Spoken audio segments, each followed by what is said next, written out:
I still not pushing it through all the way. There are no advisories in place. The outlook for Tuesday and Tuesday night is for showers and thunderstorms to increase across the country as a cold front approaches. A low tide at 7:22 this morning, very shortly. A high tide at 1:39 p.m. This afternoon. A second low tide at 6:31, and the second high tide tomorrow at 1 in the morning. The sun rose this morning at 6:15, and the sun sets today at 5:21. And the moon rises at 9.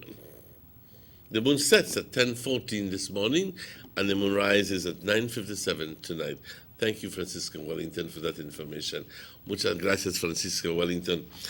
Aquí les va el reporte del estado del tiempo para hoy, lunes 16 de diciembre,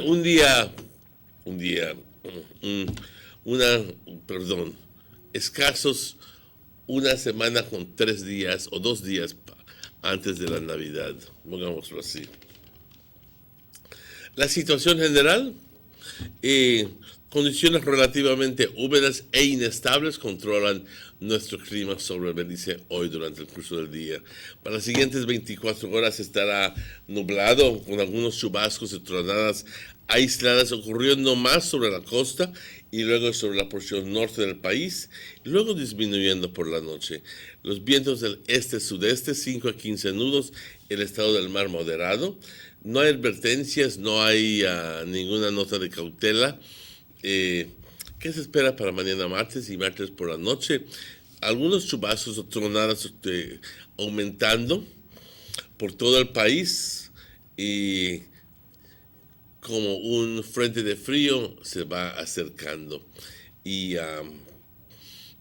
una marea baja, a las 7:22, una alta a las 1:39 por la tarde, otra marea baja a las 6:31 por la tarde y otra alta mañana a la 1 de la mañana.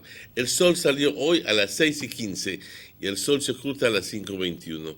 De igual forma, la luna primero se oculta a las 10:14 hoy por la mañana y se oculta a las 9:57 hoy, y sale, a las 9:57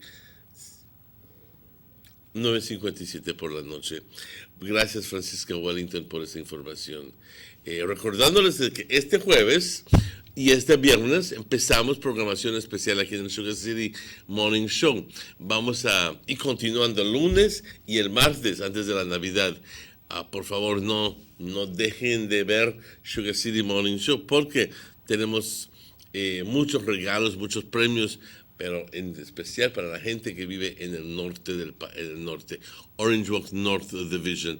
Y esto viene cortesía de la familia Vega. Así que jueves, viernes, lunes y martes, antes de la Navidad, vamos a tener premios fuertes, estufas y muchos otros premios. Así que no dejen de vernos el jueves empezando y terminando el martes. Pero también para el público en general, el Christmas Extravaganza por la noche. Hoy continúa, hasta el viernes continúa, con muchos premios y excelentes premios. Y te invito a que nos sigan viendo. El viernes fue un relajo. Tuvimos juegos de Stereo Limited y lo pasamos muy bien. Vamos a una pausa, son las 7:14 y estaremos de vuelta con ustedes luego de estos anuncios. Vamos a la pausa. Have you ever noticed the development that's taking place in your town or in your city? Maybe it's because you've been too busy enjoying the results.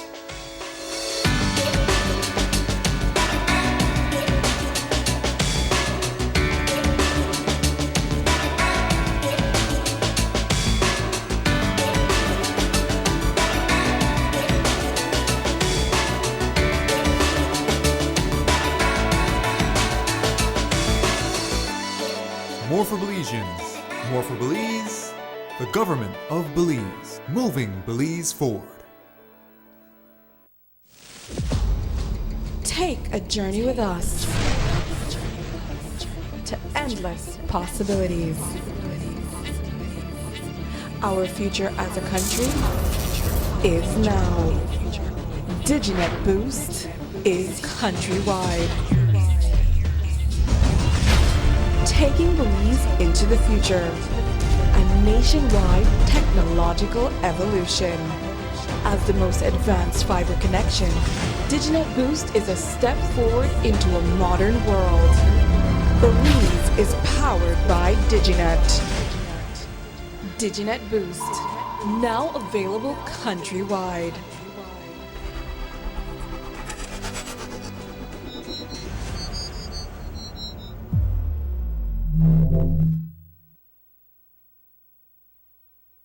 Six cylinders to pure potential and better performance. It looks like it vibrates. You think it could be the horsepower? With a quart of oil and the calibration of the injectors, it will start to get the watchers again on the street. We take a motor to its optimal level. We speak machine, rush runs, making the world function. Authorized agent, German Vega & Sons. Telephone number 322-3625. Email germanvega@btl.net. The soup not got no taste. I can't even feed it to my dog. It needs no salt. I don't have no salt. I don't have no money. I wonder when this man I get paid. John! I hope you know that down the street they played no bad picnic. Mom, you know what? I just came from Miss Mary's house and she said she was renting her extra room on air something. It's Airbnb, John. Didn't you listen to the BTB Did You Know It ad last week on television? Okay, Mom, Airbnb. But still, we have an extra room and we could rent for extra cash for my new school books. That's a good idea, John. We'd have to first register it with the BTB. But I don't have time for that right now. I need salt. But babe, you know something? John is right, we need money, but we need to get it the correct way, so we need to register the room. I wish I know about this before. Let's go, son. Let's go register the room one time at BTV. But I need some salt. John! Two of a kind.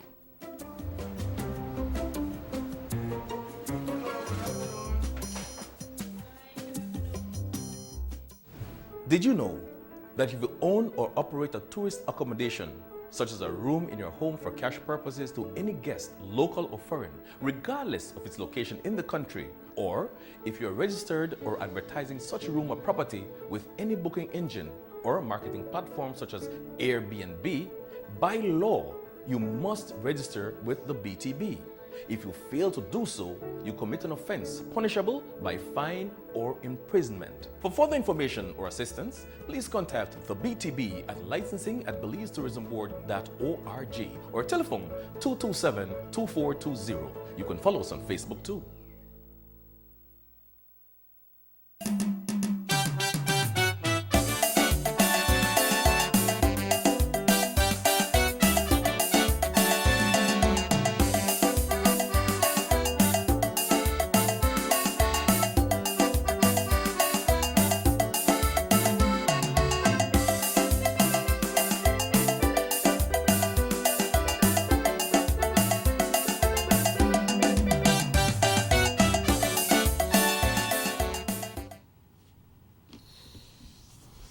Welcome back to the Sugar City Morning Show.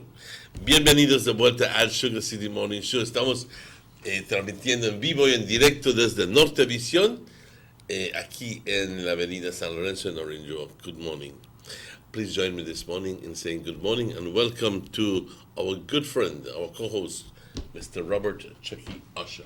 Good morning, Chucky. Good morning, Pa. Good morning, Pa. ¿Cómo estás? Why, well. How was Cayo over the weekend? Why Cayo was cool. You should have expected that, Joe, to be cold because the area is high. But last night we were in Belmopan and Belmopan a little more cold last night because we were in an open area, no? But it was cold coming on the highway last night. It was cold, but overall things look nice. Cayo, as usual, look bright and beautiful, and business they go. People are around. It's been like almost 3 years since I don't go to San Ignacio, or 3 or 4 years, and I'm looking forward to very soon with as a family trip with my nephews, Hopefully, hopefully in the month of January or February, can do that. Good, good. Yeah, man, San Ignacio nice, boy. But we can't take off nothing from the orange actor, right? Not at all. Not at all. Not at all. But I heard a national reporter reporting that in the Danriga area, especially in the south, that we have been receiving reports of lots of traffic accidents happening in that area. No, he was saying that what is happening is some of the vehicles, they affix some lights to their vehicle, especially the real bright ones, the LED ones. And you know how that highway is so open. When time a vehicle they come, you go say all in the bush there, the way how the light just spread out. So imagine you coming head on with that vehicle and you get blind. Two vehicles just collide together, face to face. The ironic thing is that how is it possible that, given that you have so much light, that you don't see each other? Yes, you can be blinded by the excess light. Yeah. That's the whole reason. That's it, yeah. You are blinded by the excess light. In other words, there is just too much light, so which renders it illegal for you to be using those extra bright lights on your vehicle. It is not allowed. I repeat, it is not allowed. And I'm hoping that for this registration period that begins in January, that they do thorough checks on the vehicles to include the mounting of those lights on the vehicles, and if you have them on, then you'll be forced to take them off. Pretty much the same thing with the window. Or the tints. With the tints. Yeah. With the tints on the windows, and especially those vehicles that have a tint on the windshield. It is not permitted. It is illegal to do that. But you still see vehicles having tints on the windshield. And you see some recent ones too. Huh? You see some recent ones. Exactly. So how is it that it happens? It's against the law, but then people are still using it. Why? What happened? They when they register the vehicle or they license the vehicle, they don't have it done as soon as they finish. They pass it, they put it on, and that's it. And then they don't go back to the licensing of that vehicle. They just, I'm licensing my vehicle now. Because I know of a lot of people who do it that way. They just license the vehicles without even seeing the vehicles. That's the problem. Yeah, well, if the hanky-panky business happens at the license department, we are talking overall over the country, then the enforcement out there should kick in. Yes, they should kick in. But also what should kick in is the very conscience of the owner of the vehicle. He should begin to think that his very life is in danger, or True. Because at the end of the day, maybe he knocked down somebody, and his liberty is at danger because he went out of the jail. Yep. You understand me? And you have to live with that if you kill somebody. And you have to live with that. So, what's the big deal, man? Respect the law. But saying Respect the law. Yeah. But saying that, Topa, apart from they could knock down somebody, when somebody come in the next vehicle and you blind them, they could knock into you too. Mm-hmm. And maybe that you get hurt and they don't get hurt. That's exactly So it's right. not a good thing. And this holiday, a lot of people travel. So the checkpoints, I see on the road between Hattieville and Belmopan, there is a lot of checkpoints, man. Police are there with checkpoints early in the morning, and they're checking. First thing they check if you look sleepy when they drive. They check you. They not like use no breathalyzer, but they look by you in a way and figure if you drink, Mm-hmm. And they ask you for your lights. Dim your lights, make us so you got.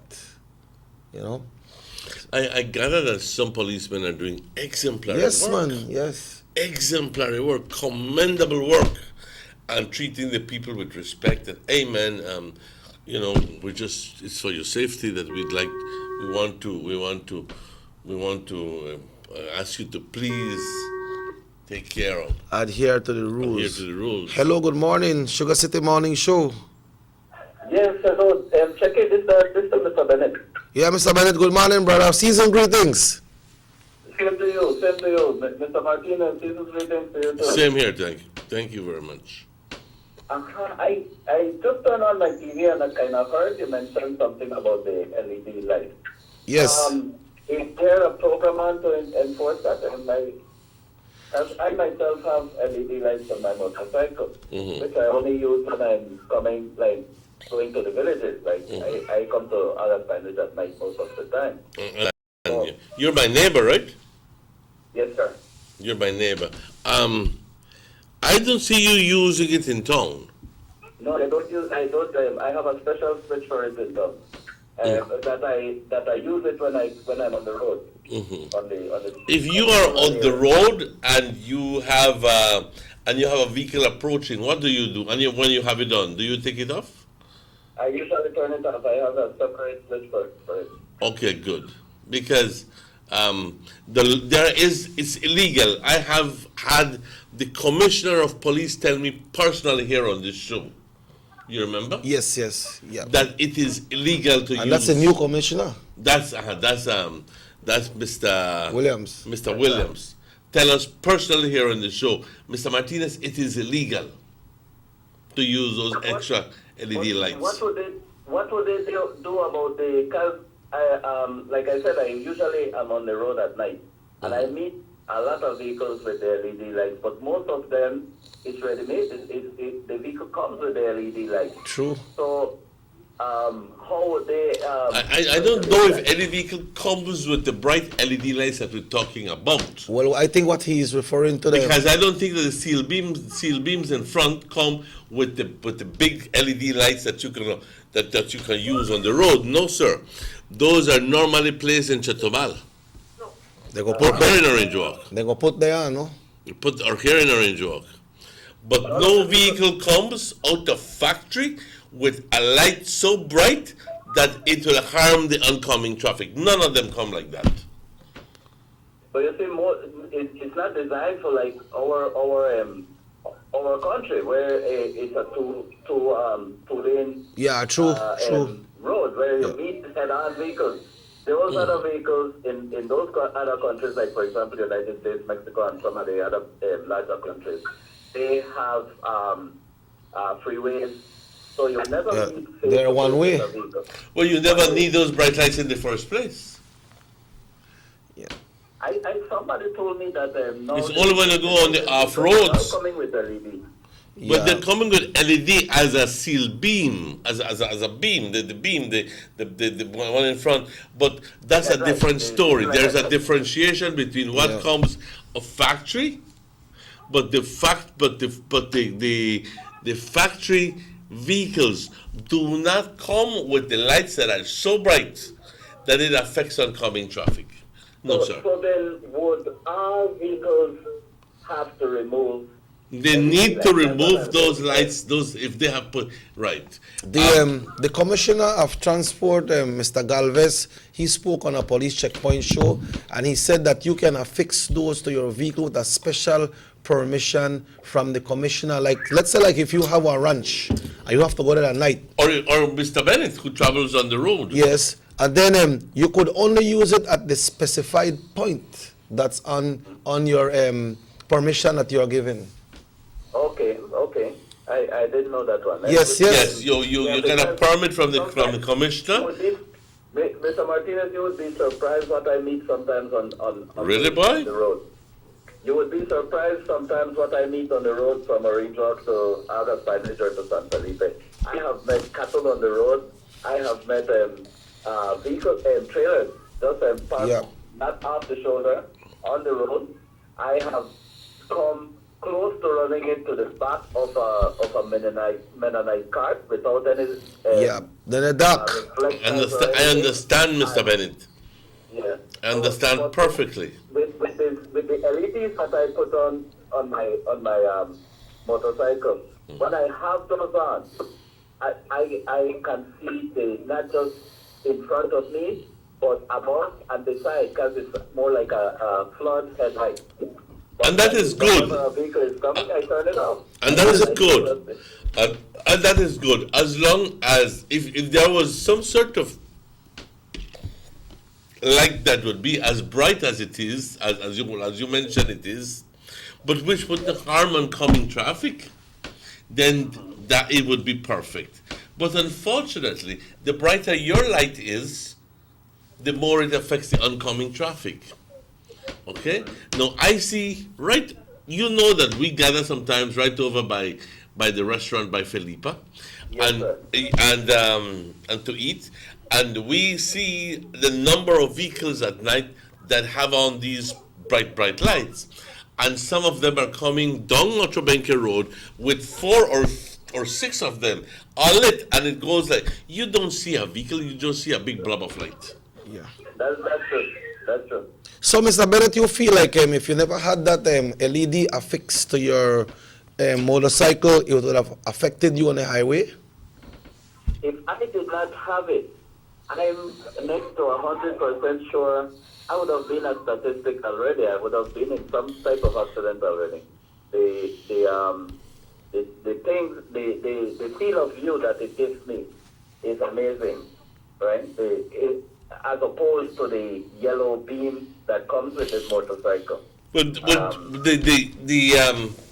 that's one of the reasons why the factories producing vehicles and motorcycles are changing the regular beams incandescent or to LED lights.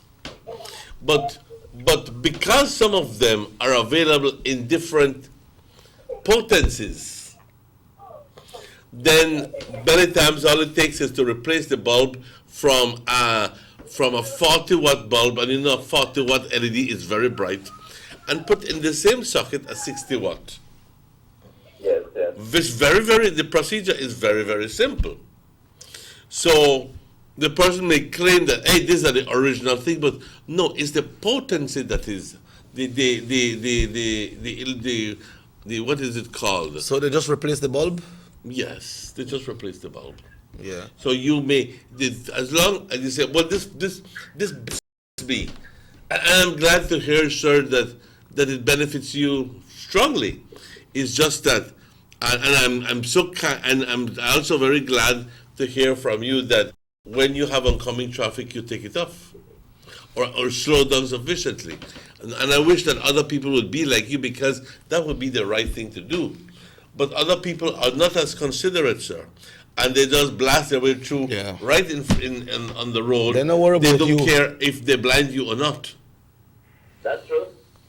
So what's your message to those drivers, motorists out there that has these LED lights affixed to their vehicle?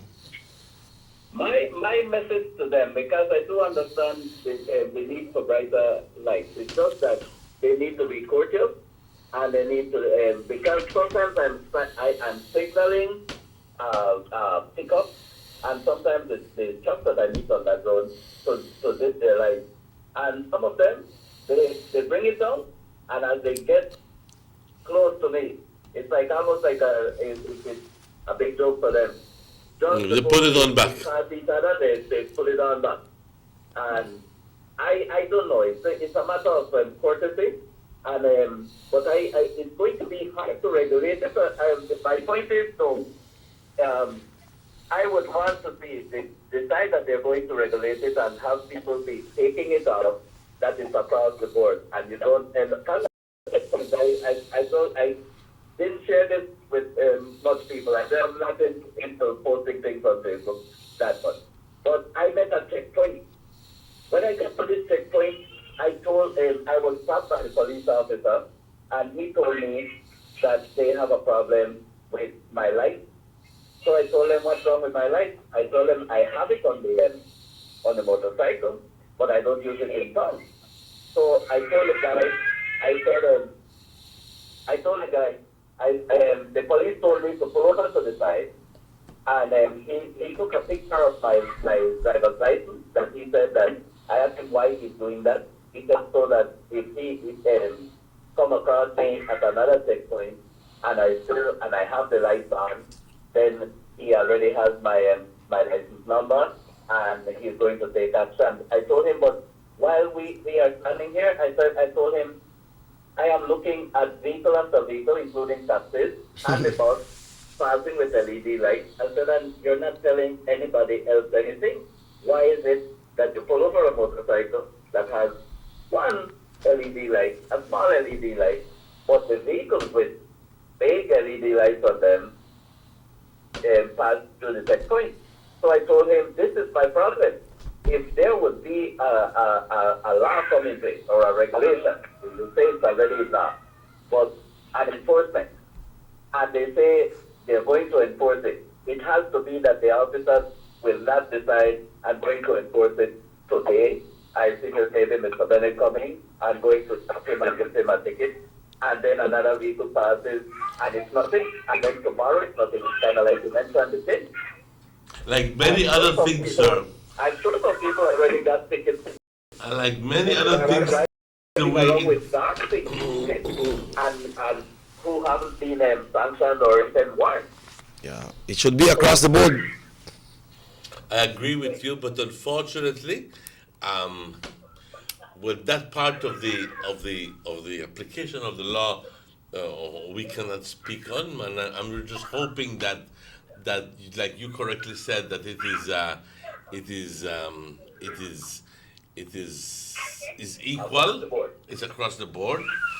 But the worst thing any policeman, one of the worst things any policeman, one of the things that a policeman does not like is when you remind him that he's being lenient with some and not lenient with others. Yeah, I know they don't like it. They don't like it at all. You know, when you remind them of that, they say, "How old is that on the past?" He said, "Well, don't worry about them. Worry about yourself." Yeah, That's just the way it is. You know, they always do that.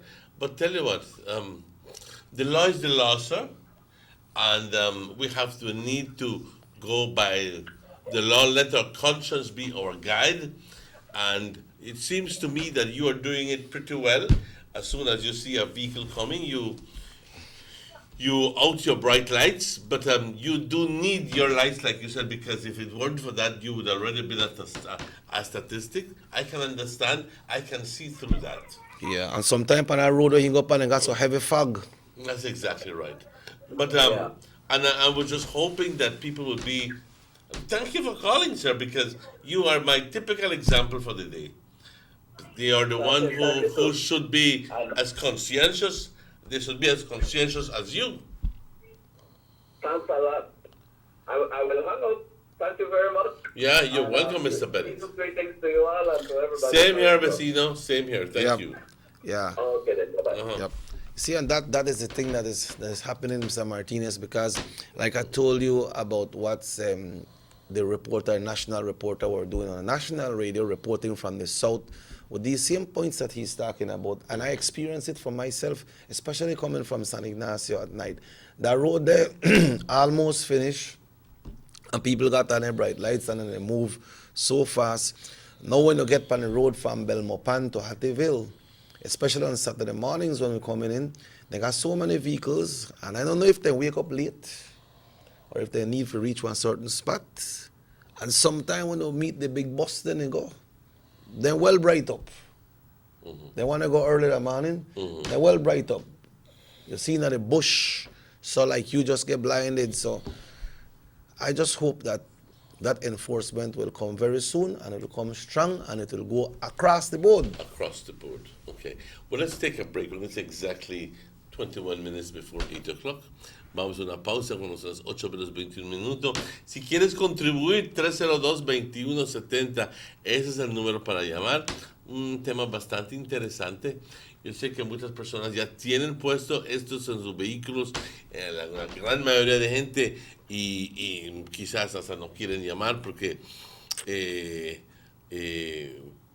no sabían la ley en su totalidad, pero sí la ley dice que es ilegal a menos de que tengas un permiso especial del Commissioner of Police. Eso el mismo Chester me lo dijo a mí en este show. Bueno, vamos a la pausa. Residents of rural communities in Orange Walk and Corozal districts. If you value your health and your children's health, you will dispose of your garbage only at approved sites. The disposal of garbage at any other location is illegal, and if caught, you can be fined up to $5,000.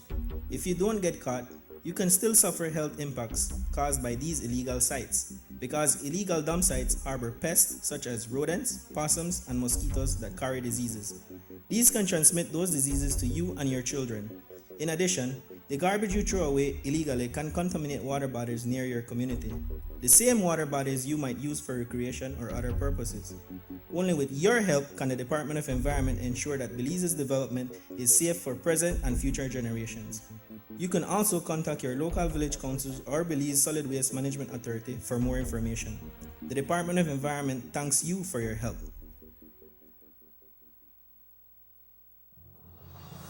The San Ignacio-Santa Elena Bypass project is now complete. The transformation began in 2012, and now residents of the Twin Towns and visitors alike are enjoying the end result. Works include the full pavement of Lamalus Boulevard, along with 2 miles of sidewalks and drainage, LED lighting, and a roundabout at the entrance of Santa Elena.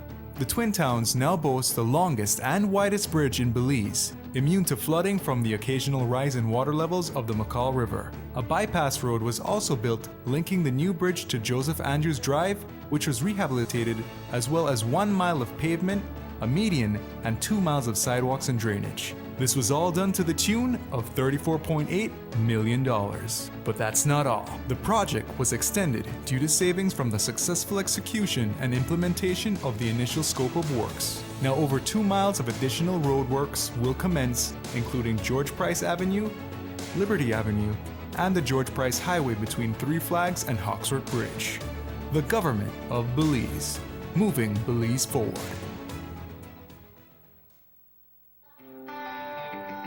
Everybody wants a clean and healthy family. That's why they purchase the best food products and the cleansing materials. This time, we give you a bigger size of La Costeña products like the mouth-watering fried beans and the pasta sauce. And surely for your clean laundry, we have the breathtaking aroma of Ensueño Max Suavitel. Even your visitors will ask what you clean your floors and restrooms with. And you can boast it is the variety of Pinol products and Sultan muriatic acid now in 900 milliliters. And much more for the best prices only at German Vega and Sons Imports. We serve you at number 5 San Antonio Road, Orange Walk Town. You can even call us at 322-3625 or 322-2672.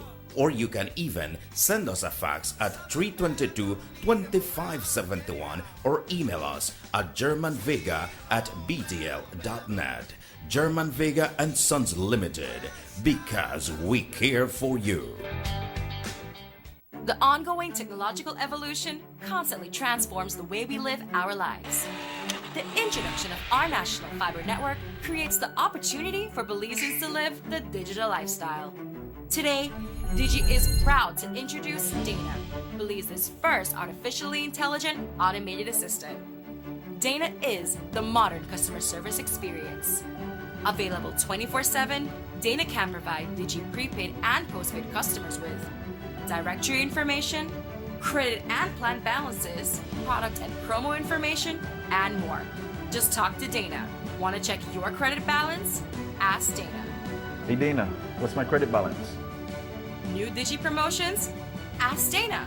Hey Dana, any new Digi promotions? Dial 113 for directory assistance and dial 119 to talk to Dana. Digi remains committed to introducing the latest in cutting-edge technologies, transforming Belize one technology at a time. Try Dana today. Thank you for calling Digi Customer Service.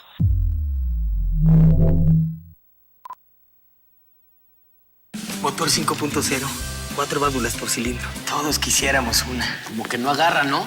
Siento como que se le pega el... ¿Balancín? Vamos a darte el aceite que te mereces. Vas a correr como rayo, preciosa. Los que oímos más allá de las revoluciones, hablamos máquina. Roche France, poniendo el mundo a funcionar. Agente autorizado German Vega y Sons. Teléfono 322-3625. Roche France.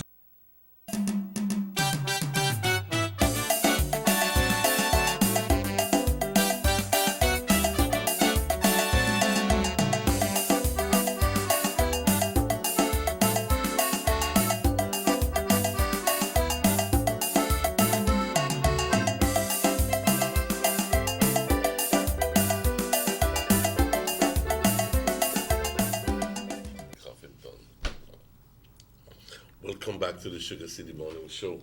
It's exactly 8:15, las 8 menos 15 minutos.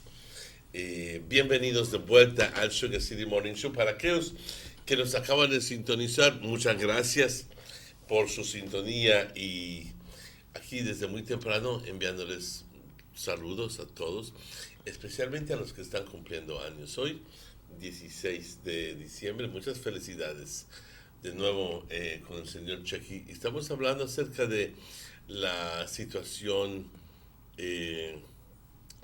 ciertas condiciones en las carreteras que afectan nuestra capacidad de poder ver y conducir adecuadamente.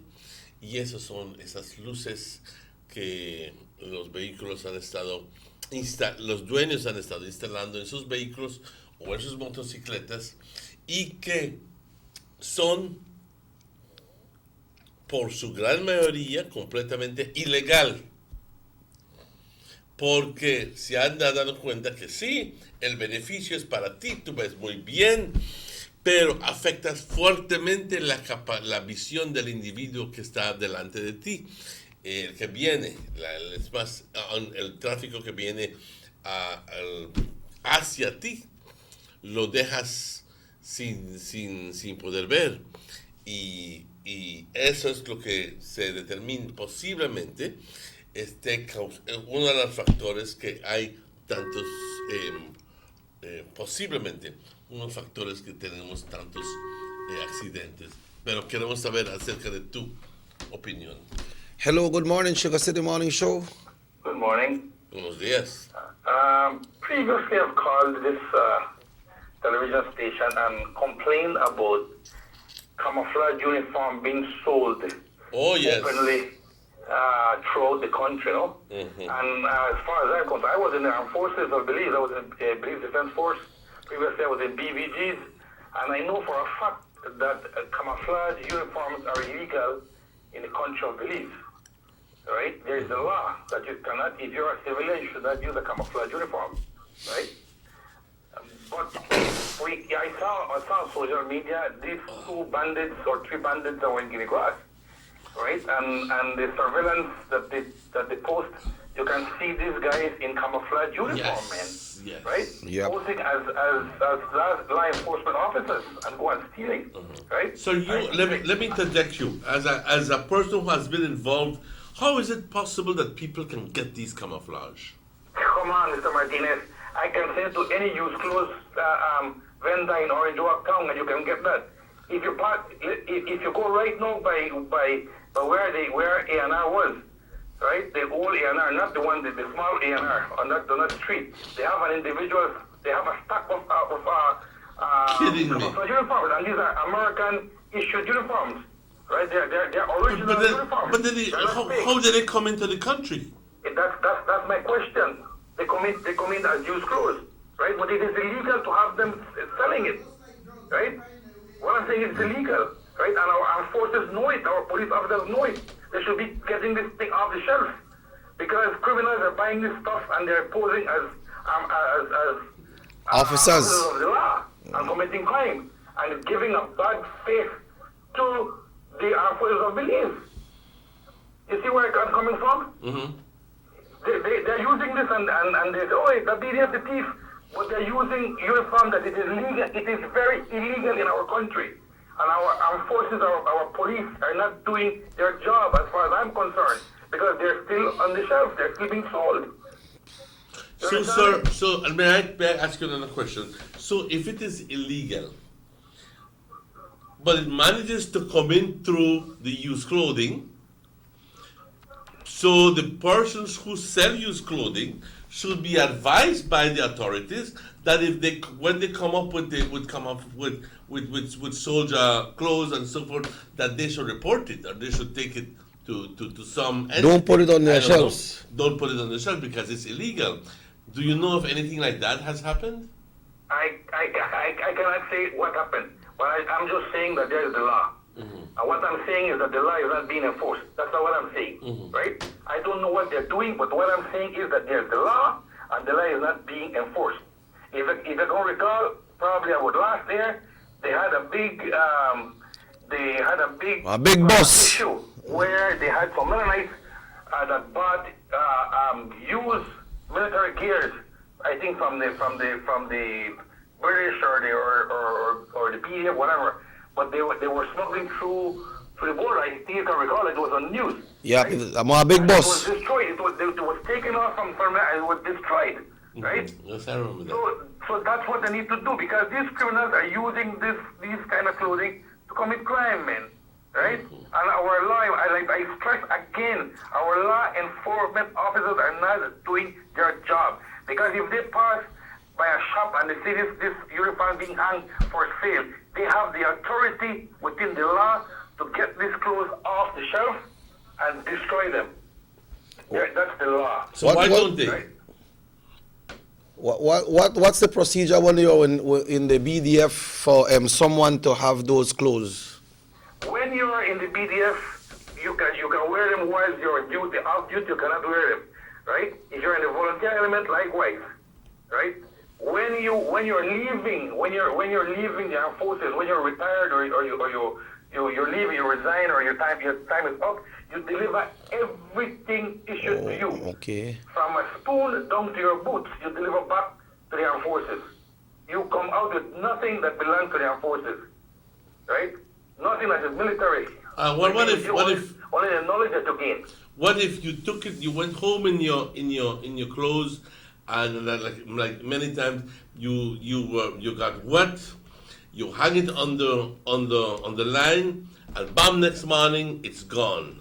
Do you need to report it? You need to report that. Let me tell you, when you're in the armed forces, you're being issued with a set of uniforms. Be it 5 feet, 6 pants, 6 shirts, socks, boots, right? You're being issued with that. So if you have one of your uniform lost, you need to report it. I've lost my uniform, and the manner in which it was lost. You need to report it to the adjutant. You go to the adjutant and say, sir, this is what happened, right? It was stolen from me. You know, there's a procedure to do it. So there's controls. What I'm saying, what I'm basing on, it is the people that are selling this in the streets, right? With an armed forceman, they respect their uniform, man. The BDF respect their uniform. Good. Right? What happened is this use clothes places that are selling this camouflage uniform, and the criminals are taking this advantage to buy them and use them. Yeah, another way of them getting it is because you go across the border, you can buy it and just put it in your bag and come across too. But that's where I have the question. That's where I have the question. That's why you have custom officers. Thank you very much. But also right, the question is also right. That don't other countries hold in high esteem their uniforms as well? And then when put it for used clothing, they have to account for that. So that if they don't want the general public to wear it, they will dispose of it. Otherwise, they will need to burn it or do something. Yeah, but not send it to the Salvation Army. No, but then they sell. That's exactly what I'm saying. You could buy it new cross at Chatomal. Anyway, thank you, gentlemen. Thank you very much, sir. But there are certain controls, certain logistical procedures that need to be put in place. But it seems to me that nobody cares. Yeah.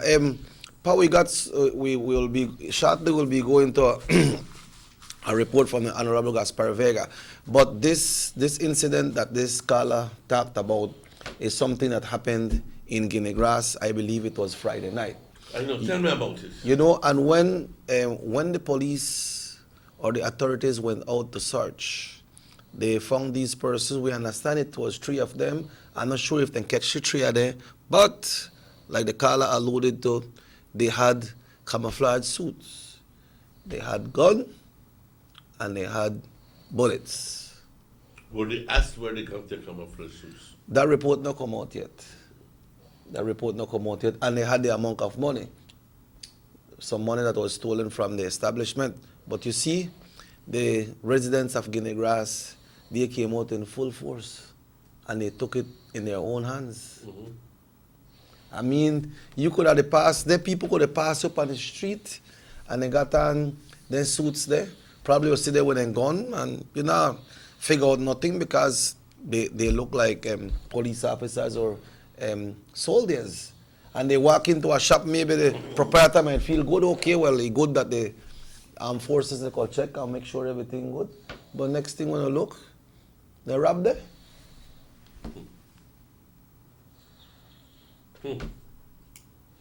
Well, I'm glad that the villagers took it on their own to deal with the situation.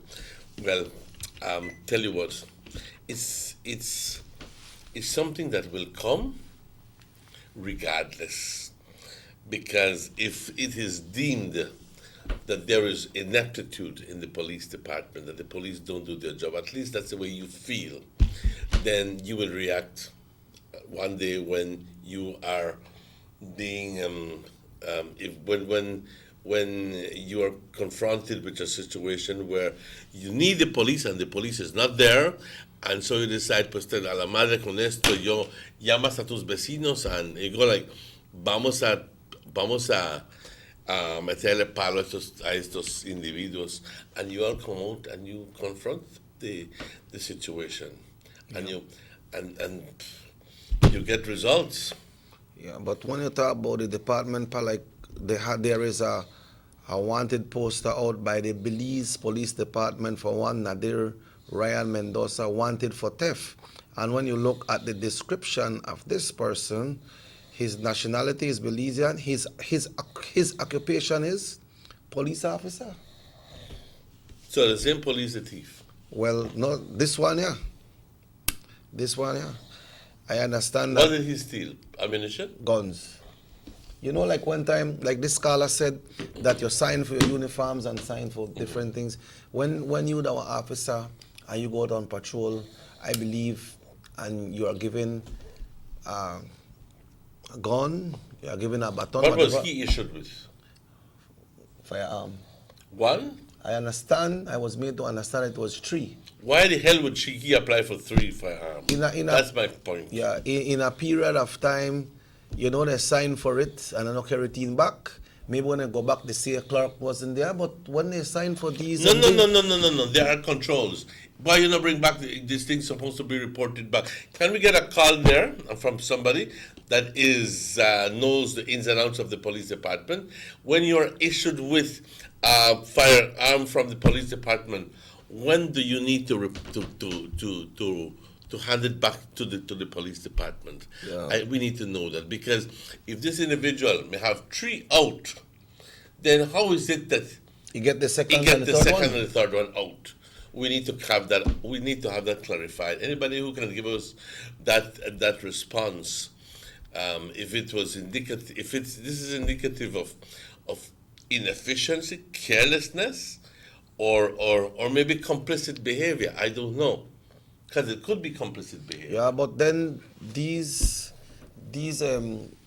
items supposed to be logged in their logbook or their computer. So if you go back and say, okay, I go in on patrol and need a firearm, how they never find out that he never bring back the first one? Then they go again, next one. How they never find out that they never bring back the first 2? And they get the third one. Is there a merge between one end to the other end? The system should show if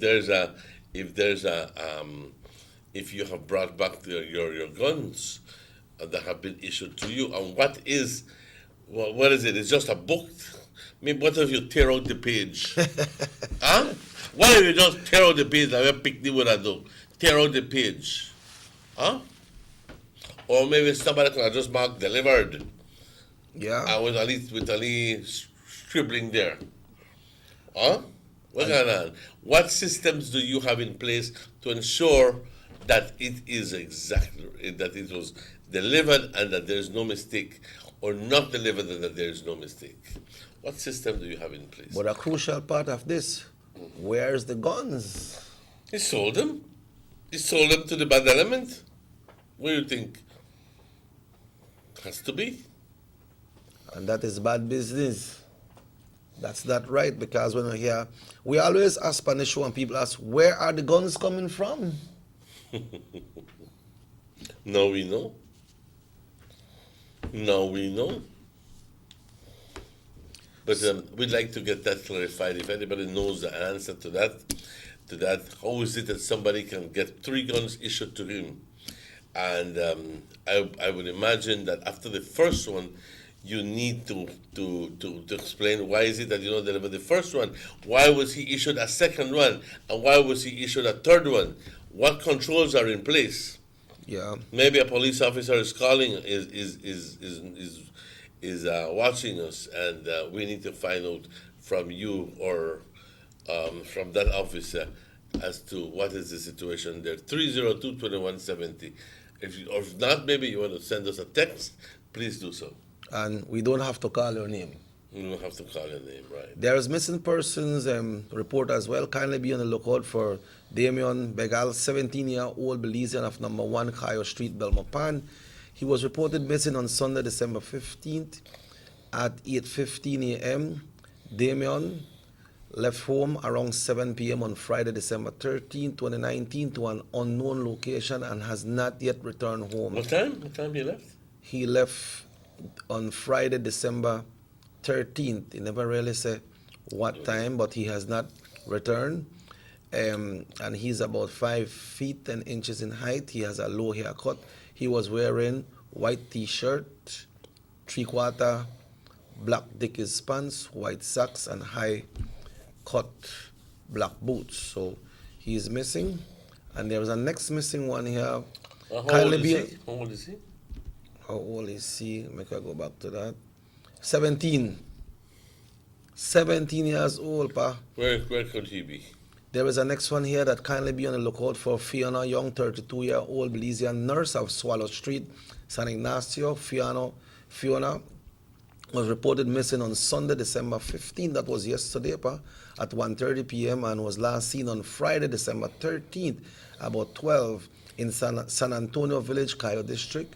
She was last seen wearing a short red pants, white blouse, brown sandals. Fiona is about 5 feet 5 inches tall, is of a dark complexion and of a stout build.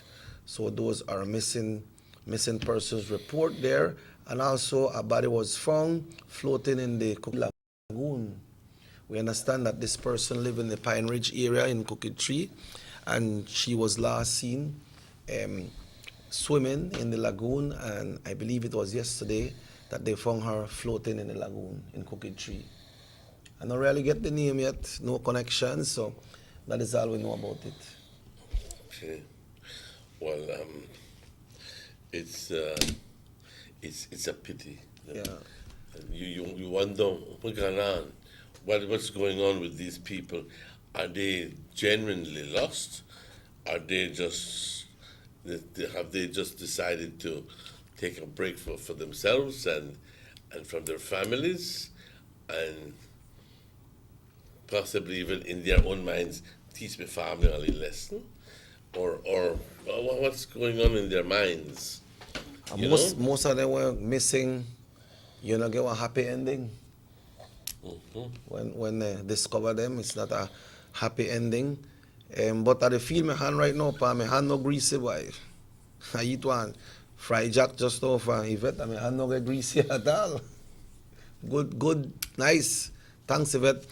So, Mr. Martinez, we will be reporting on the visit of the Honorable Gaspar Vega to the villages in Orange Walk North right after this break. Yes, we'll take a break now, and when we're back, we will be showing you images and reporting on Mr. Honorable Gaspar Vega's visit to San Pablo. It was. Yep. San Pablo village. And today he is going, I think, to... Finishing up in San Jose. San Jose. And so we'll take a break now, and when we come back, we'll do that footage.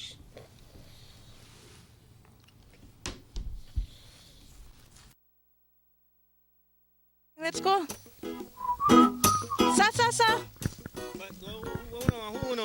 First and question of the day. What you the letter? Who sent me the letter? That sign right there. You can't read? Well, make I tell you something. In this community, everybody dump here, so me just dump my garbage right here. So if somebody jump off a bridge, you that do it too? No, man, no. You never know that littering is an environmental crime and Department of the Environment can charge you for that? Why is that a crime? Because you pollute the same environment you live in, dirtying the same land and water you use.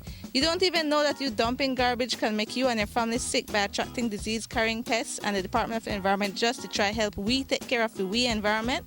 So all of that? Well, know that to put it that way.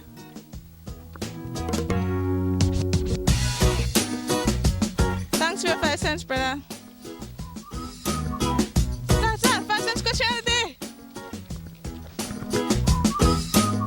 This message is brought to you by the Department of the Environment.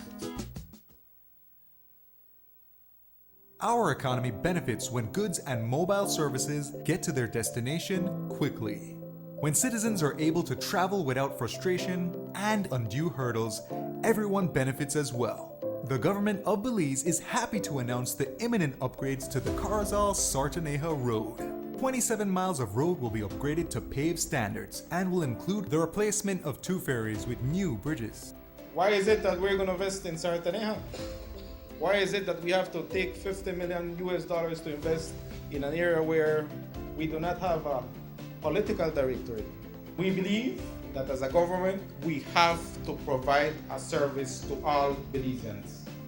Well, this for the village of Shunosh is a big advantage both ways. Sometimes when we got sickness, we got people sick at the clinic there, women.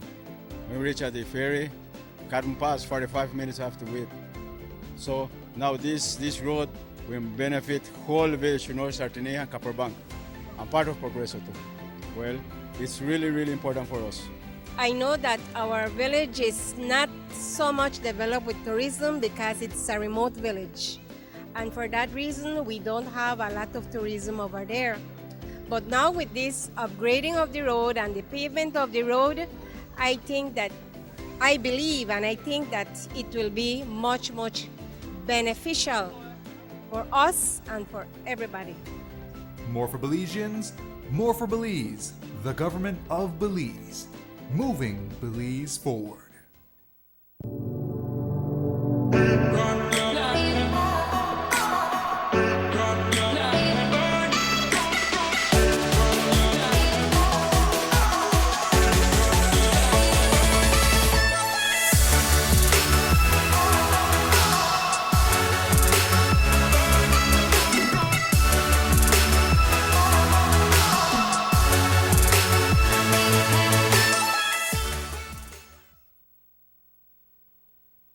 You have an 8-cylinder powerful engine disguised as an aluminum alloy that spins at 8,000 revolutions per minute. Goes like this. You think it's a turbo?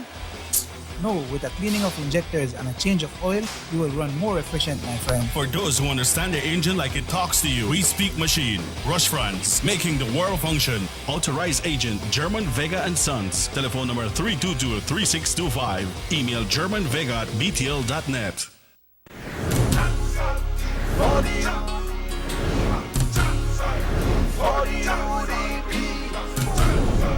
Sí, podemos ganar el cuarto, el quinto, el sexto. Yes, we can continue to win. Sí, podemos seguir ganando. All our highways, north, south, east, and west, have been reconstructed or are being reconstructed. The Philip Wilson Highway, the George Price Highway, the Hummingbird Highway, the Southern Highway are all receiving upgrades thanks to our United Democratic Party.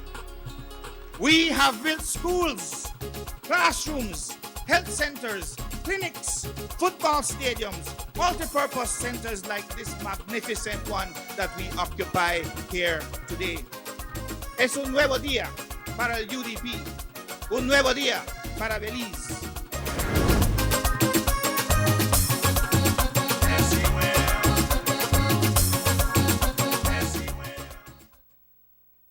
These sunny days are here, and whether it's for a picnic or in your kitchen, you need the meat.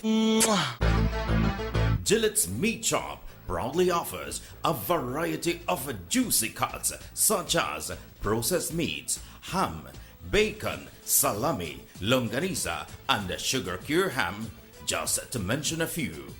Enjoy our meats in beef, pork, and mutton.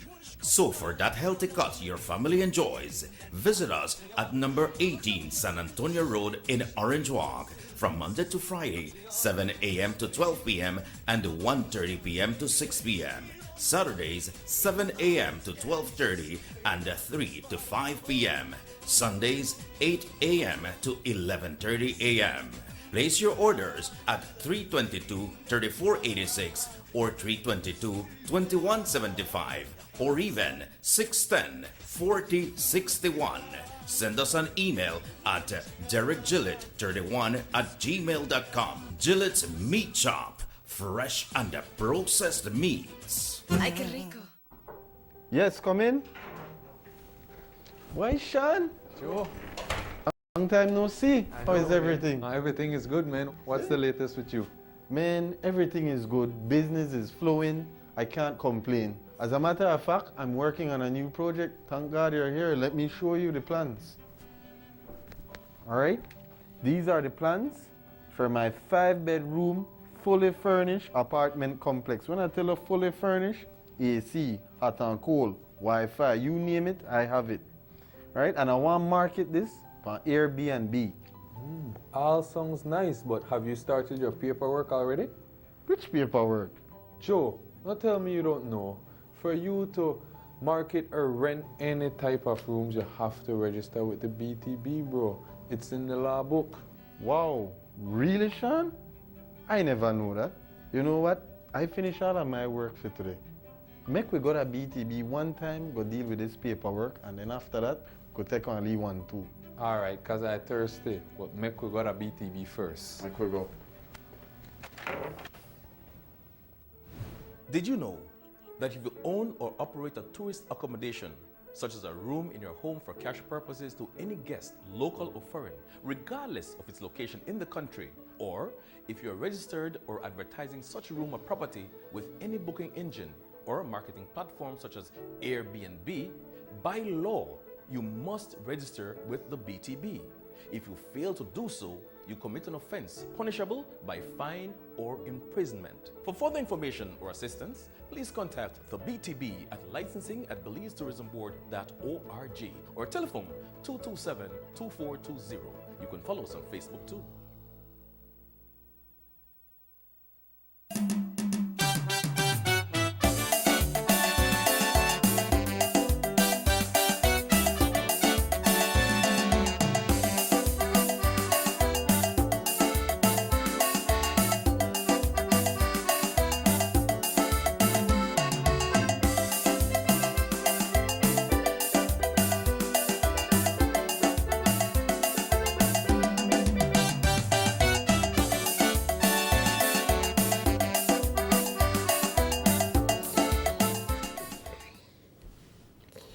Welcome back to the Sugar City Morning Show. It's 13 minutes after 8 o'clock, a beautiful Monday morning here in Orange Walk, and I trust that it's just as beautiful in your neck of the woods. So, las 8:13 minutos. Bienvenidos de vuelta al Sugar City Morning Show. Estamos en vivo y en directo desde Nortevisión, Canal 10, aquí en la avenida San Lorenzo. Como dije, enviando saludos atentos a toda nuestra audiencia. Buenos días. You know a group by the name of Supertramp? Supertramp? Yeah. The musical group? Yeah. Of course. You remember one of their popular songs? I'm back to Well, they have one of their songs that I went to their concert. I think it was one of the biggest things in my life when I went to Supertramp. Yeah, and they have a song which is my favorite, and I just learned that when I went out. It's raining again. It's raining again. Oh yeah. And it's raining right now. Really? Yeah, that's why I remember about this song. Did it It's rain called right now? Breakfast in America. The LP, Breakfast in America. Anybody has that LP from Supertramp? Yeah. There's another one that I apologize that I went to. Well, I wanted to go. I didn't go to this one. And it hurt me so was Fleetwood Mac. Wow. I did not go to Fleetwood Stevie Mac. Nicks.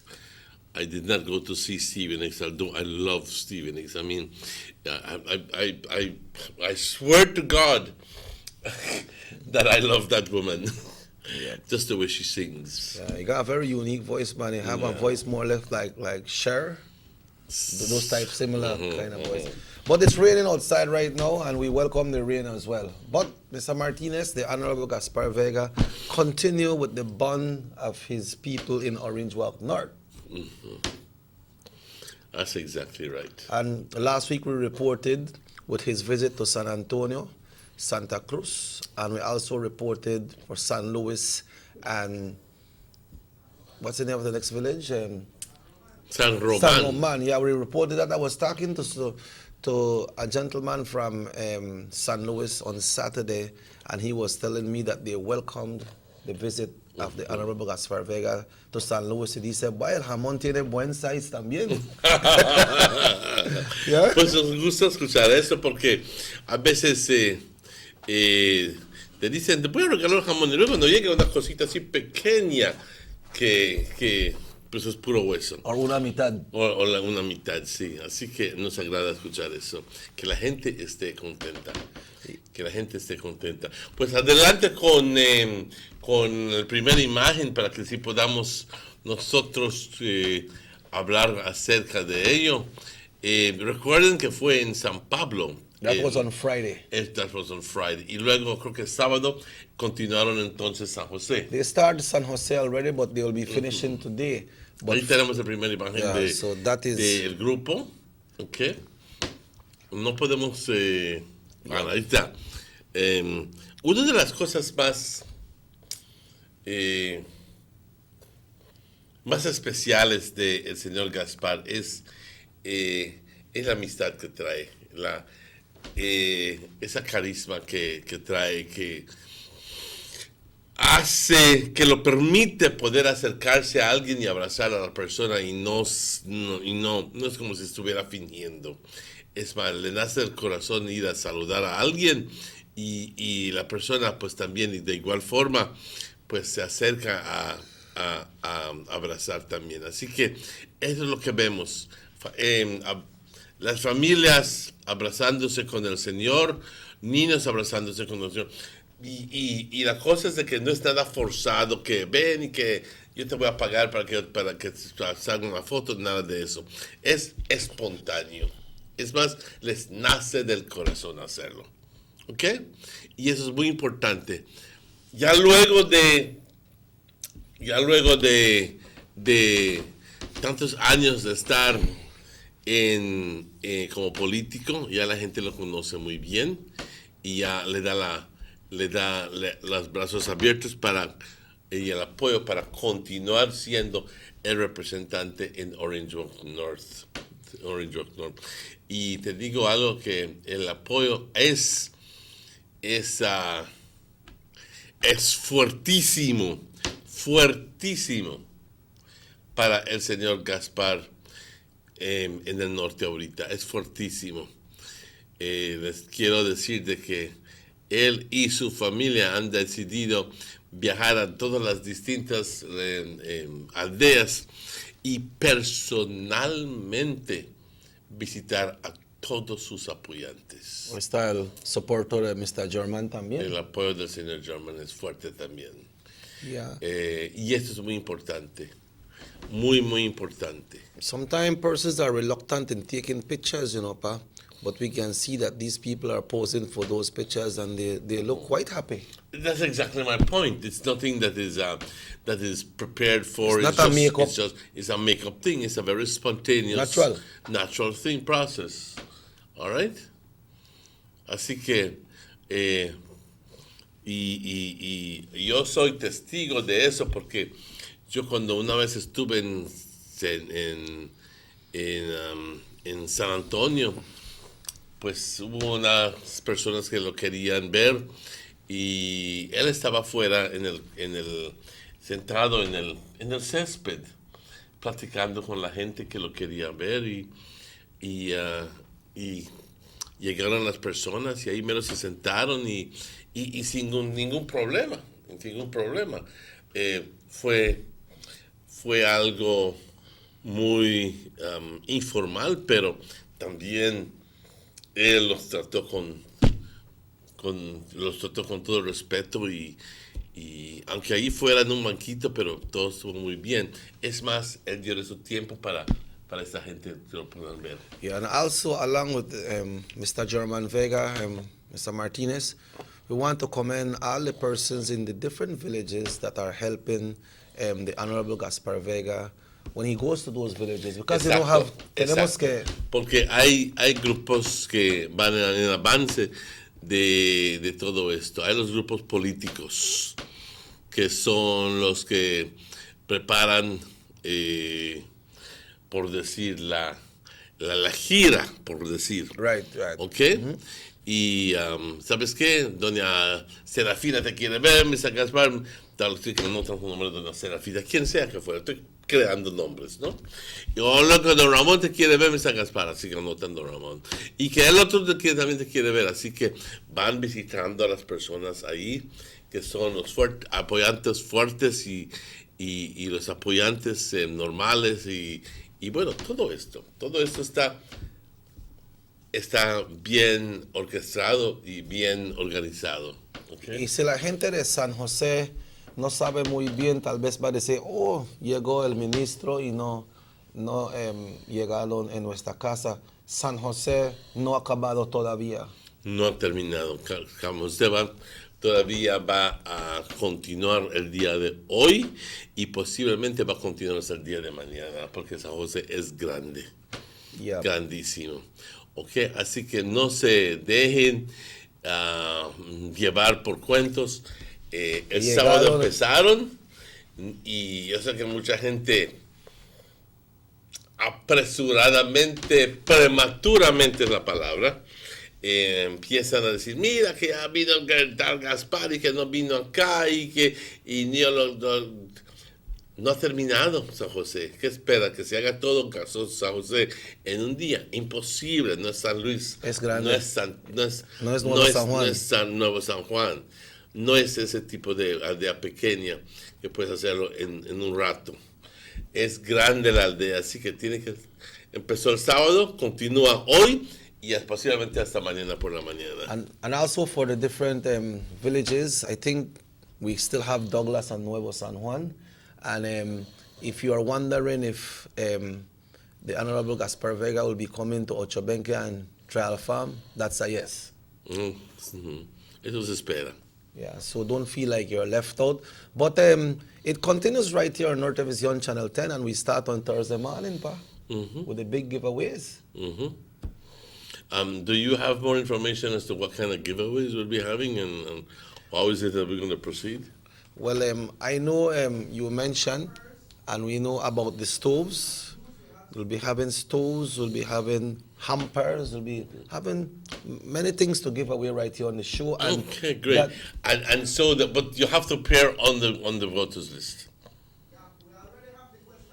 Yeah, they are preparing the questions right now. Okay, the technician is telling me we already have the questions, and tomorrow we'll begin to work on formatting the what you call it. So, beginning on Thursday and going on to Friday, and then continuing the following Monday and Tuesday, then we'll be having special programming on the Sugar City Morning Show. We'll be giving away hampers and hams and stoves and I don't know what else. So And the items that will be given out is for the right time for Christmas. You got stove, you got hampers, and different. Yeah. And the questions will be pertaining to the works and the participation of the Honorable Gaspar Vega in the Orange Walk North constituency. So the questions will be for the North Division, and will be you can people from other divisions can participate, but will not be able to win. In other words, you have to be from North to win the prizes. And when we say You have to be in the voters list for North Division to win the prizes. And believe me, it's not one or two prizes that we're giving out. It's plenty prizes that we're giving out. A lot of prizes. So, por favor, recuerden, este viernes, el siguiente lunes y el siguiente martes. No olviden de estar aquí en Sugar City Morning Show, de estar viendo nuestro programa Sugar City Morning Show, porque tenemos programación especial para esos 4 días durante la mañana, de 7 a 9 de la mañana, porque vamos a estar haciendo muchas rifas de hampers, Christmas hampers, y también de, regalos como estufas, todo el cuento.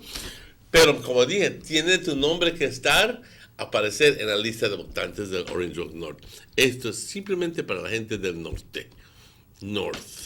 Si tu nombre no está en la lista, go and register. Lo siento. But you can go and register. But it will not appear on the list. It will not come on the list, It no? obviously will not appear on the list. So even that doesn't help. It has to appear on the list. Now, maybe a little bit of technicality there that maybe you don't receive your card or something. We will accept then the registration. The receipt, no? The receipt, document. Yes, document. So we start Thursday, right? Yeah. Okay, but we will know because we will get the official updated voters list for up to the date that we have. Right. So if you go register to them, might have possibility. I don't know if that's possible though. Yeah. So it starts this Thursday. It starts this Thursday. So bright and early. 3 days. I don't know if your name will be able to go in. Yeah. So bright and early on Thursday morning, and then we continue on Friday. Then next week Monday and Tuesday, and these are brought to you by the Honorable Gaspar Vega and family, by Vega's Imports, Vega's Distributors, and also your North Division channel. I'm sorry, repeat that? Okay, so the 24th. One stove? Two stoves. Oh, son 2 estufas que vamos a estar rifando. Y los 2 estufas se rifarán el martes, justo el 24. Right in time for Christmas. Okay, right in time. El 24.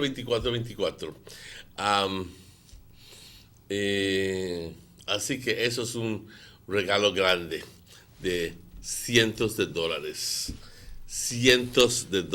Casi $1,000 por una estufa. Así que un regalo fuerte así, pues no puede haber una gran cantidad. Así que son 2 estufas que se van a rifar el mero martes, antes de Navidad. Y claro, tenemos muchos otros regalos, empezando desde el jueves, viernes, hampers, Christmas hampers de German Vega Sons y de Vega Imports. Así que, y de Vegas Distributors también. Así que no se olviden. Va a ser una bonanza de premios para la gente que vive en Orange Walk North. Van a haber muchos premiados con muchos premios. So no lo dejen de ver. So San Jose continues today. The Honorable Gaspar Vega will be finishing up with San Jose today. I hope the rain not keep them back, you know. And I know sometimes he come out to the umbrella and so I don't know if he put on rubber boots, you know, but he makes sure that he do his wrongs because he cannot delay because we still have Ochobenque. That's right. We have Trial Farm and Trial Farm. I don't know how they do Trial Farm in 2 days because you see how Blackwater Creek expanded already. So many people living there. But like we said, we are commending the persons behind the scene that is Because working there has as to well. be logistics in place. Because I agree that he normally spends 10 minutes at every household. He may have to spend much less in the trial farm area because given the limited constraints of time, that close to 3,750 voters. Even but 3,750 voters in the trial farm area. I believe that Blackwater Creek has more persons living there than one of those small little communities like San Luis or Nuevo San Juan. One section of trial farm has more, yes. Blackwater is expanding, very, very big. Yeah. It seems to me that it's already 2 villages within Trial Farm. Trial Farm being that part there and Blackwater being this part here. And there is a very unique reason why the Blackwater Creek area are getting so populated as well, because when you get one land in an area and there's no infrastructure, you will never think to go and build there. But the infrastructure is in place now.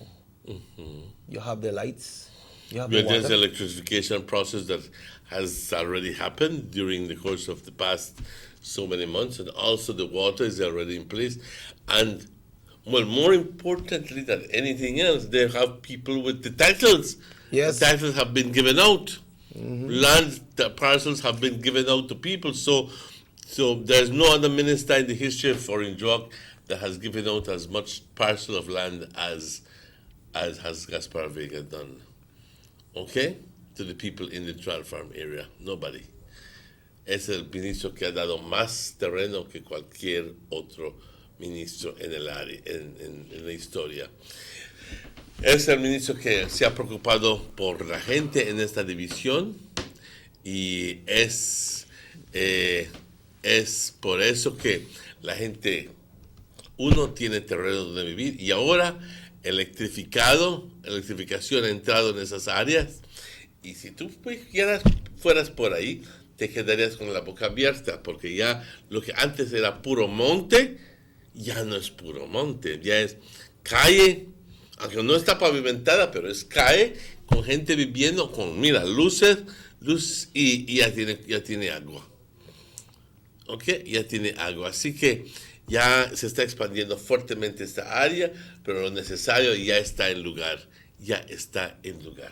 Yep, and the water is there too. And the water is there. Sí, mucha gente tenía que ir a dormir, muchos jóvenes tenían que estudiar a luz de velas y pues puede ser caro eso y peligroso. Yep, true. Y uno se duerme y tan de repente toda la casa se te quema encima, ¿no? Yeah. Pero ya no, ya hay electricidad ahí dentro. Yeah, so people from Blackwater Creek and Trial Farm that has been asking me if Trial Farm will get them visit. Yes, Trial Farm will get their visit. All the villages and communities in Orange Walk North will be getting their visit. See, and that's particularly true. All Coyoqueville, all Main Trial Farm, all West San Martin, all East San Martin, all Ochobenque persons that were asking for their little visit. That's right, Ochobenque. Well, Ochobenque is close to 1,000 voters strong. Wow. Damn, so what, we look at least about 4,000 residents living in that area? If they have close to 1,000 persons registered to vote? But of course. I never know Ochobenque is so populated. Close to 1,000. Rahim, correct me if I'm wrong, not close to 1,000 voters in Ochobenque? Yeah, this area where Dr. Leslie has her clinic, that's Ochobenque. Oh yeah, back there really populated. That's Ochobenque. Okay. And Ochobenque extends all the way up to by where the church is. And on the other side, going into town? San Lorenzo Road is what separates. I mean in the town area, like going to the police station area, where it ends? Well, it goes all the way up to Alpuche, and what is, I think, is the separating point is San Francisco Street, up the hill. Oh, okay. Okay? And So up the hill, all the way up to the bakery, is Orange Walk North. But that is considered Ochobenke as well, when you look at Chapel School and those areas? But of course. Oh, okay. But on this side, in other words, listen to me good and picture it, because I don't think you can get the picture yet. Muffles and Chapel are not in North. But picture it, San Francisco, up to the bakery, Popular Bakery, yes. going around on that what is it, Tate Street or Line Street, whatever. Yep.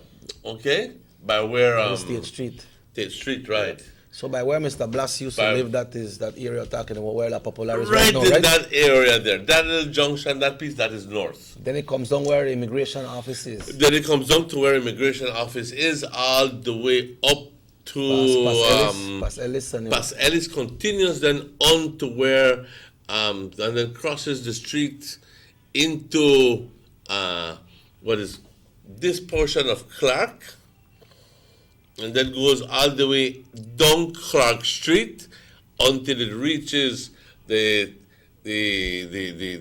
the hospital and comes back up on the highway all the way to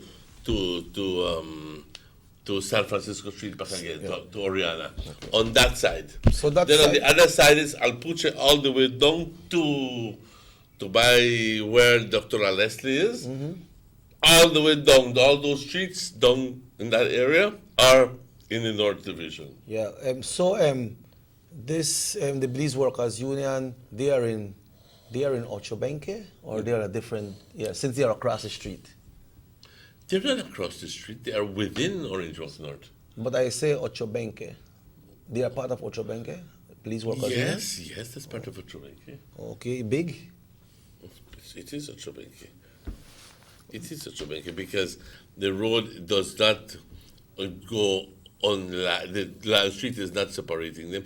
It goes up into Clark, and then goes down by where what you call it is, and then into by the hospital and comes down. Yeah, because Okay. if you look at it when it comes to Orange Walk Central, like the Honorable Gaspar Vega, he lives on that side, so that is central, and across the street the north. But we need to take our final break of the morning, Mr. Martinez. Well, it's 8:37. We'll take that final break, and we'll be right back with more after these messages.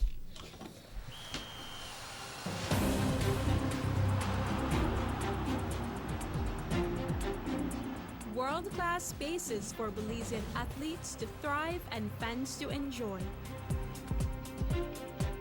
Our new basketball and multi-purpose arenas have proven their worth, attracting regional and international sporting events and hosting expos,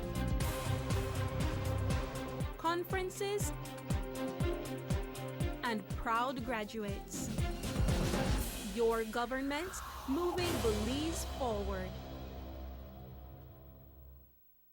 Girl, that about time you reach my house. Girl, you know how things go. I busy with everything. But how you? Since my son got married the girl far down the road, I left here with this whole addition to this house. And I don't know where I'm going to do with it. But I think I want to rent it out for tourists stay. Girl, that what you to do? You to sit down park gold mine. If you want to use it for Airbnb, first thing you have to do, the register with BTB. So call me 227-2420 and ask them how to register. After that, everybody had to call you for rent your place. But that what you to do? Girl, now you tell me if I call BTB? Did you know that if you own or operate a tourist accommodation, such as a room in your home for cash purposes to any guest, local or foreign, regardless of its location in the country, or if you're registered or advertising such room or property with any booking engine or marketing platform such as Airbnb, by law, you must register with the BTB. If you fail to do so, you commit an offense punishable by fine or imprisonment. For further information or assistance, please contact the BTB at licensing@belizetourismboard.org or telephone 227-2420. You can follow us on Facebook too. Have you ever noticed the development that's taking place in your town or in your city? Maybe it's because you've been too busy enjoying the results.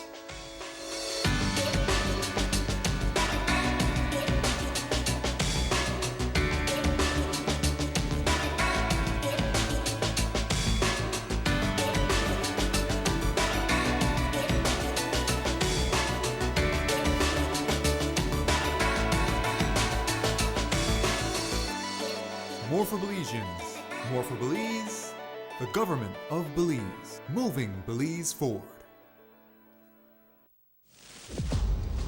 Take a journey with us to endless possibilities. Our future as a country is now. DigiNet Boost is countrywide. Taking Belize into the future. A nationwide technological evolution. As the most advanced fiber connection, DigiNet Boost is a step forward into a modern world. Belize is powered by DigiNet. DigiNet Boost, now available countrywide.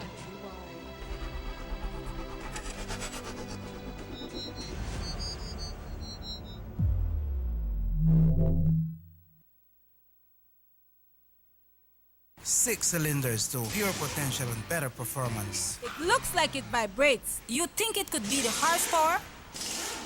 With a quart of oil and the calibration of the injectors, it will start to get the watchers again on the street. We take a motor to its optimal level. We speak machine, Rush Franz, making the world function. Authorized agent, German Vega & Sons. Telephone number 322-3625. Email germanvega@btl.net. The soup not got no taste. I can't even feed it to me dog. It needs no salt. I don't have no salt. I don't have no money. I wonder when this man I get paid. John! I hope you know that down the street they played no bad picnic. Mom, you know what? I just came from Miss Mary's house and she said she was renting her extra room on air something. It's Airbnb, John. Didn't you listen to the BTB? Did you know it ad last week on television? Okay, Mom, Airbnb. But still, we have an extra room and we could rent for extra cash for my new school books. That's a good idea, John. We'd have to first register it with the BTB. But I don't have time for that right now. I need salt. But babe, you know something? John is right, you know, we need money, but we need to get it the correct way. So we need to register the room. I wish I may know about this before. Let's go, son. Let's go register the room one time at BTB. But I need some salt. John! Two of a kind.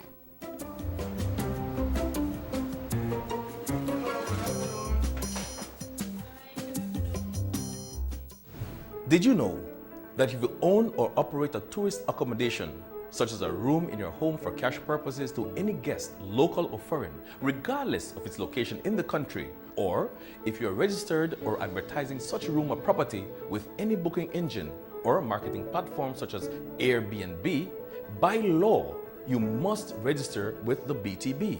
If you fail to do so, you commit an offense punishable by fine or imprisonment. For further information or assistance, please contact the BTB at licensing@belizetourismboard.org or telephone 227-2420. You can follow us on Facebook too.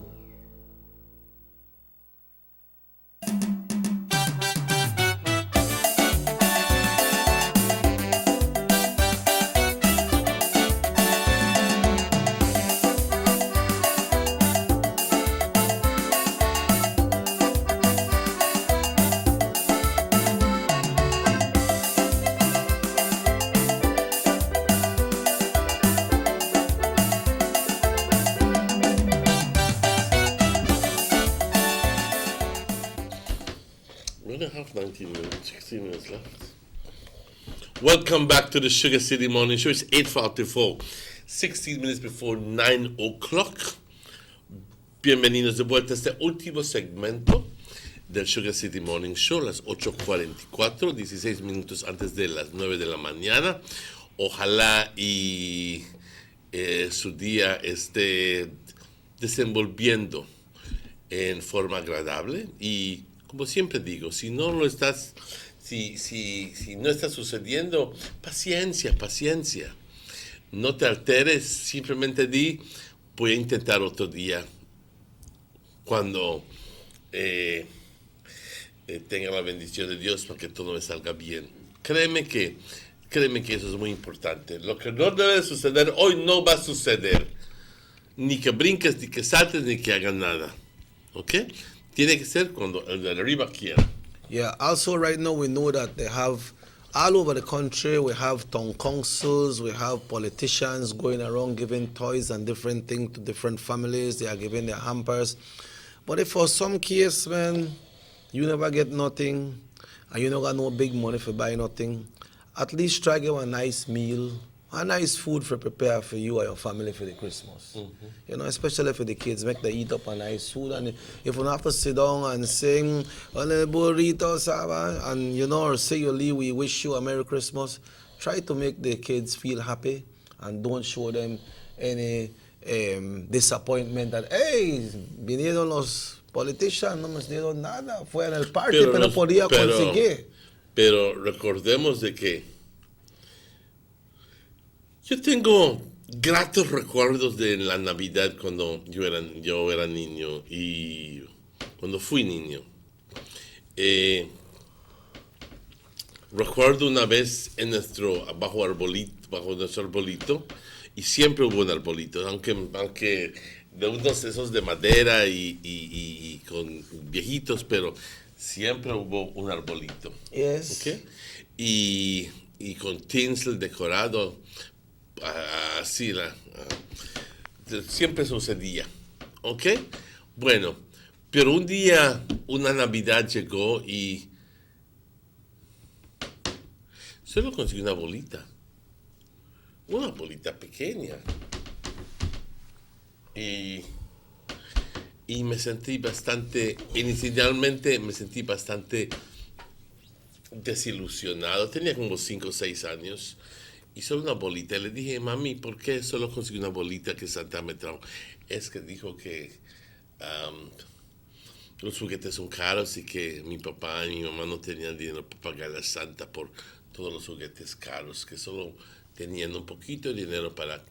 Y ¿sabes qué? Esa bolita yo me lo guardé y no lo jugaba porque era un tesoro para mí, aunque era nada más de 35 centavos. Pero significaba el mundo para mí, esa bolita, porque mis papás habían sacado 35 centavos de su bolsa, que posiblemente lo necesitaban para esos tiempos. Mi papá era taxista, no era negociante, y vivíamos en una casita de madera, yo me acuerdo muy bien, en los 65, 66, y aparte del hecho de que mi hermanito Mickey, pues siempre ha sido un niño bastante enfermizo, y recién se había enfermado fuertemente y lo habían llevado a Mérida. Y bueno, el dinero que se iba a gastar para Santa es el dinero que se gastó para que mi hermanito pudiera vivir. Y todo se me explicó muy bien y yo lo entendí. Y yo veía, al inicio sí veía a los otros niños jugar con sus ratatagón, como decían, ¿no? Yeah. Eso, ratatatagón, así le decíamos. Pero yo con mi bolita me sentía satisfecho y alegre. Y decía, no, yo con mi bolita, con eso tengo. Y yo jugaba a esa bolita todos los días. Hasta que un día lo perdí. Pero ya luego entonces ya había yo gozado de la famosa bolita. Y ya entonces pues fui creciendo y fui poniendo todo en perspectiva que no tienes que tener regalos grandes para tener una Navidad. Una cosa te aseguro, es que siempre comíamos bien. comíamos bien, siempre, siempre, siempre. No por darnos regalos fuertes, no comíamos bien, enteramente al contrario. Mi madre, siendo quien fue, una excelente cocinera, mi padre también, quien trabajaba mucho, siempre aseguraron de que para Navidad teníamos de todo para comer. Y los juguetes eran cosa aparte. Primero venía la comida. Y primero venía esa armonía dentro de familia. Primero venía la paz y la felicidad. Ya luego entonces venía lo material. Pero muy importante eso. Me lo han inculcado desde muy niño. Es más importante el amor familiar que cualquier otra cosa que te pueden regalar. ¿Ok? Así que no le pongas enfoque solo a lo familiar. Créeme, a lo material, créeme. Búscale la chispa a la vida. Esa alegría de la Navidad es cuando gozas con tu familia. No es cuando sales a lucir tu vestido más bonito y el zapato más bonito. La vida es llena de etapas. Ya pasamos por todo eso. Ya no anhelo tener todas esas cosas. Yeah, and teach your kids to try to be satisfied with what they got. But that's exactly what I just said. But talk to them. Don't worry if the neighbors have this or have that. You don't have to mention all about your neighbors. Just talk to them and tell them, you know what? Let's live with what we got. Let's be satisfied. And for the ones that has a lot, teach them to share as well. Teach them to share, because they got someone that got a multitude of things and just dash them one side. And you figure out, oh, this is not good, but somebody else could use it, man. So teach them to make them share as well, because Christmas is the one time where most kids look to see if they can get a little gift for the Christmas or to have something to play with. But in an unfortunate situation, at least give them a good meal and show them that love and respect. Exacto. Pues yo les cuento esto, que es bastante personal para mí, y es verifico, es una verdad. Cuando hoy en día consiguen nada más una bolita un individuo y esa persona está súper alegre con esa bolita, casi no se escucha, que consigue su iPad, que consigue el otro, que consiguió camión, bicicleta, Somebody get a car.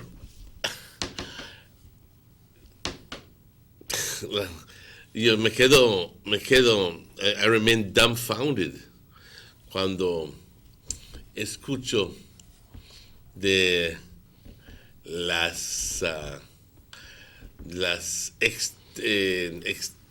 es la palabra? Porque es bastante extrema, el extremo, el gasto cuando se trata de esto. Pero algunos lo hacen porque tienen dinero, algunos lo hacen porque quieren sentir a sus hijos muy bien, pero eso es mi punto. No se enfoquen solo en lo material. No se enfoquen más en lo que es más importante de la Navidad. La unión familiar, la comida familiar, el compartir familiar. Eso es más importante.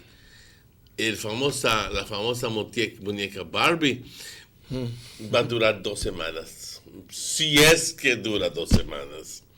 El ratatatagón va a aparecer, o el robot, o el iPad va a durar posiblemente unos cuantos meses, pero créeme que nada a comparar con los valores, nada a comparar con esos valores, esos momentos preciosos, como cuando familia nos poníamos a cantar, en familia nos poníamos a cantar canciones navideñas para el 24 y 25 de Navidad.